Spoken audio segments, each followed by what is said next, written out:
एवढ्या दिवस घरी नव्हते तर घराची अशी अवस्था झाली होती. भांड्यांवरती एवढी धूळ बसली होती ना, सगळं काय असं अस्तव्यस्त पडलं होतं. तेच आता आवरायला घेतलं.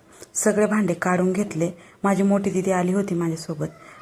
आम्ही दोघी मिळून घर साफ करणार होतो. सगळे भांडे काढून घेतले आणि घासायला घेतले. तिला म्हटलं तू भांडे घास, मी बाकीचं आवरते. एवढा पसारा होता ना, कुठून सुरुवात करावं तेच कळत नव्हतं. त्यात बाळाला बघून आम्हाला आवरायचं होतं.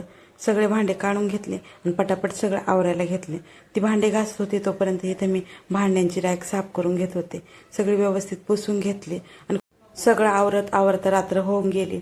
त्यानंतर सगळं आवरल्यानंतर जेवलो आणि झोपलो आणि आता दुसऱ्या दिवशीच व्हिडिओ शूट करायला घेतला. स्वयंपाक आवरून घेतला आणि ज्या काल पुरणपोळ्या उरल्या होत्या त्या तूप लावून मस्त गरम करून खाल्ल्या. जेवण झालं, आवरलं आणि आता किराणा आणायला चाललो होतो. बऱ्याच काही काही वस्तू संपल्या होत्या त्यामुळे मी लिस्टच करून आणली होती. त्याप्रमाणे सगळा किराणा भरला. त्यानंतर बिल केलं आणि होम डिलिव्हर देणार होते म्हणून घरी आलो. किराणासुद्धा आला होता. मग सगळं डब्यांमध्ये व्यवस्थित भरून दिलं. तर असा होता माझा आजचा व्हिडिओ.